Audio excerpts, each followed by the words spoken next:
Hello guys, welcome to my channel. This is Vivian from Silicone International Limited. Today I'm going to show you the different types of silicone keypad from our factory. I will introduce the different components, classification, and the application field of them. Any problems, feel free to leave a comment below. The first one is our internal type.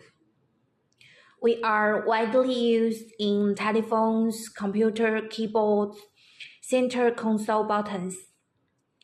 And this is the black conductive particles.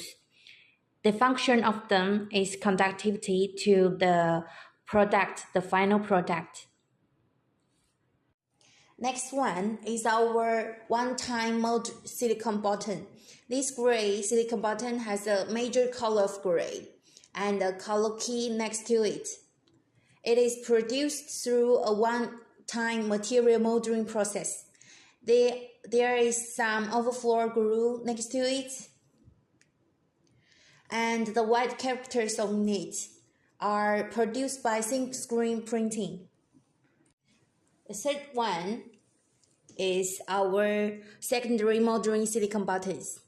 Secondary molding refers to the reprocessing of the silicone buttons, such as adding colors, pattern, etc. We can see that the base color of this mold is white, and there is a clear dividing line between the characters and the white part below.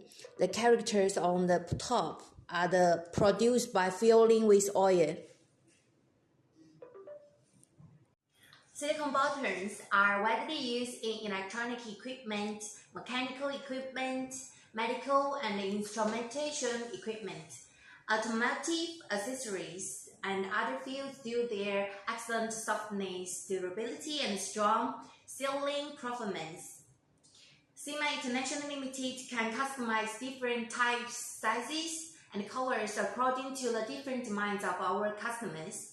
If you are interested in our silicone keypads, feel free to leave your comment below. And thanks for watching. See you next time. Bye bye.